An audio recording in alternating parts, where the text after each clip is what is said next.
I was depressed and I had a lot of anxiety because of not knowing what the next day brings, or not knowing when I would have a property or even a hostel room. I can't believe I actually was homeless at one point. After a series of traumatic events, Michael became homeless and addicted to a synthetic drug called Spice. You've got no sense of pride. It just felt like it's never going to end, but at the same time, you got to think forward, you got to think ahead of yourself, not just think, oh, I'm in a rut and, you know, and get down because of it. You got to pick yourself up. It's only you that can pick yourself up. Michael's focus is now on the future, but he is still struggling to come to terms with the death of 3 close family members. I'm trying to stand on my own 2 feet, basically. I'm just trying to find myself instead of feeling lost or smoking because I feel lost, or a loss of a family member. 3 generations have died. I looked at it like that. Not just 3 lives, 3 generations. And then this makes me think how easy it is to lose a lot, easily. In 2020, Framework sourced Michael a flat. Since moving in, he has had a space to display his passion for gardening.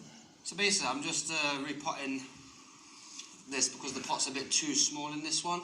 So if I just pot it in a deeper pot and give it some new compost and some fertiliser, it should grow really good, actually. When I'm doing gardening, I feel like I haven't got mental health, weirdly. It just really dissipates away. Just doing what I'm doing, really. I'm happy in my own element. It's just unfortunate I ain't got me in the front of that garden, because if I did, it'd be full of plants. It is like therapy. I could sit here for hours. If I had enough plants in this world, I could sit here for hours. My daughter being born is one of the happiest moments of my life. That's what makes me happy, but unfortunately I can't see it at the moment. But until I do, I just find my own happiness at the moment. Fishing, just doing whatever, trying to forget anything bad and just think about the good. Michael tragically lost his dad, granddad and newborn son in the space of 3 months when he was just 18 years old. It was a hell of a lot to take in, and the trauma of it was quite hard to take on board on my own shoulders. During this time, Michael left home and moved into a hostel. To cope with the trauma, he began smoking spice. I remember being offered a spliff of spice. I didn't think nothing of it. Obviously, me having the first couple of drags, thinking, it's a big high. And then I wasn't depressed, though. I didn't think about nothing for that whole entire day, and I thought, I need this for a bit longer. It did numb a lot of your memories out. Michael went into recovery 2 months ago. Since then, he's been trying to get his mental health back into a positive place. I just feel crap. I can't get the motivation. But then I think about family, friends. Would my mum want me to be doing this? Or would my nan want me to be festering away in bed? No, she won't. She'll want me to say, get your ass out of bed, bab. That's what she would say. It's just trying to find what to do with yourself, because normally you'd be smoking or something. So I'll just probably potter around, do some bits and bobs on the balcony. I need to water my plants tonight.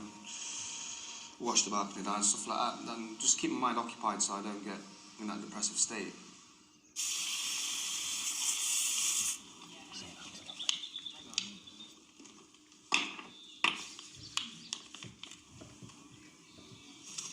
I haven't really decided.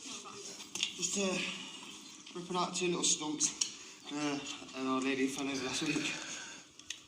Loosen all the soil around the roots and just pull them out, hopefully. There we go. Michael has started volunteering at the St Anne's Community Allotment. He hopes to gain some new experiences that will help him get back into work. It's wood chip, so it's not too heavy.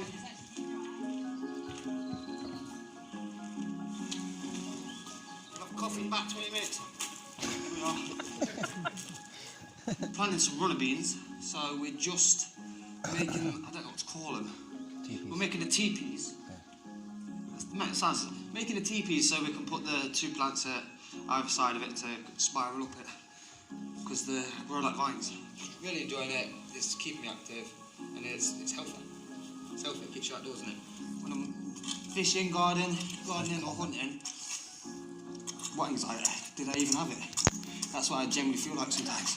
Yeah, as soon as I leave this place, it'll be like I've got nothing to keep my hands occupied or my brain occupied, so that's when the anxiety will sort of kick back in. In a few weeks, Michael will be meeting with a counsellor for the first time to discuss his previous traumas and mental health issues. This is something that has given him a lot of anxiety in the past. I'm not seeing the counsellor because obviously Mum's going to tell me what's right and what's wrong. She's going to tell me how it is. But with the counsellor, I don't know. I'm wondering what she can actually say or what she can maybe offer or suggest. So I'm willing to take that on board actually.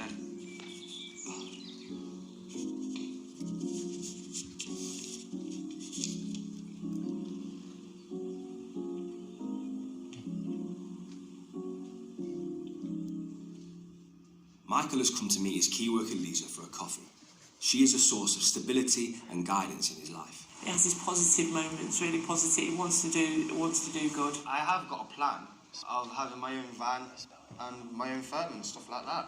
Even if it's starting small. He is very skilled and he is hard-working. He seems to want to do something with his life, but at the same time, there's something there, and hopefully the counselling might be able to sort that. Are you scared of facing your demons? You seem a little scared to me, because even as I'm talking to you and you know me, you can't even look me in the eye. You're all over the place. Yeah. It's just demons I don't want to come across, really. You know, but sometimes Don't have to deal with that. that's how you overcome them. Do you know what I mean? You have to face things to be able to overcome them. He's got a lot of, I suppose, demons and things in the background that he needs to face at the moment, and once he's faced those with the right person, it might help him build better relationships in his personal life. So I've been brought up like a man's a man, a woman will be a woman, man up. You're meant to be tough, you geezers. You're meant to be tough, and I just think it makes a man feel a little bit weaker if he starts talking about his feelings. It's not so frowned upon now as mental health, and we're all told that we need to address these things, and we can only but try.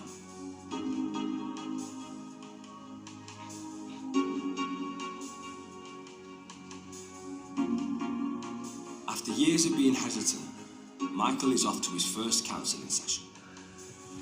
The anxiety is quite high, but I'm optimistic about it, very. I feel like I'm going to get out of this is a sense of self-achievement and maybe a bit more of understanding how to control my emotions, maybe. I hope. So fingers crossed. Head out high. Let's go.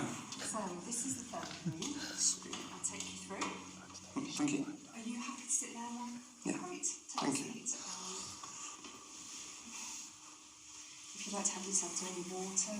Yeah, thank It's you. really good to see you. Really good Nice to see you too, actually.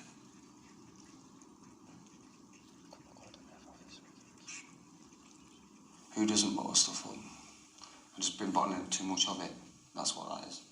Because everyone bottles up their own things, their own problems, the self-sense of pride or whatever. But I did bottle up everything more or less. Yeah, I felt good today. It just feels good to talk about it as well as look at it at a different point of view.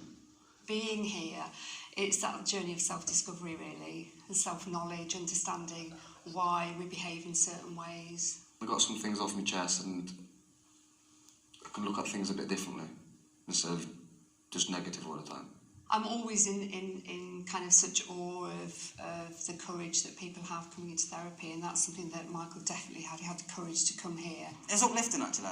It's different. I thought it was just going to be all negative, doom and gloom, and no, it ain't much of what I actually thought it was.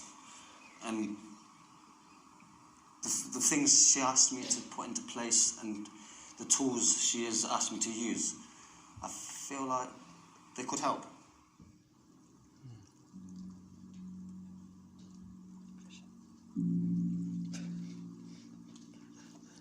I'm hoping to catch a nice big carp. Or just anything that's going to bite the bread. I'd be happy to catch a stickleback. Yeah, that should be right, actually. It should just float on top of the water. Hopefully. That's why I've been watching it. It just relaxes me so much.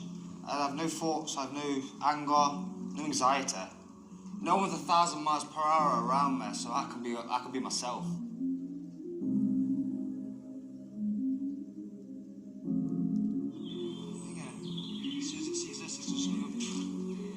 Slowly does it, slowly does it, slowly does it. Slimy as you are. Hey! That's a pounder. It's a pounder. Actually, not 5. Maybe 4. I'd never thought in a million years that I will be talking to somebody about my problems or anything like that. Yeah, low self-esteem is a major problem. But that's just not getting enough good praise off anybody. I've always had bad, always been told bad, so when I get something good, how am I meant to express it? Some of the words she came out with and some of the ways of coping mechanisms, I can work with that. And I'd like to see again, definitely. It's about dealing with the situation and the problem at the time and not just fobbing it off or manning up. For more of a man, because I've actually spoke to her and I've actually told her some bits and bobs. I don't speak mama no more, thank God for that. I never thought. I can remember coming to myself, accepting this as I cannot get off it and this is me. I feel like I'm going through a lot of change, but everything's slowly falling into place. It's a new beginning. A chapter, I'd say.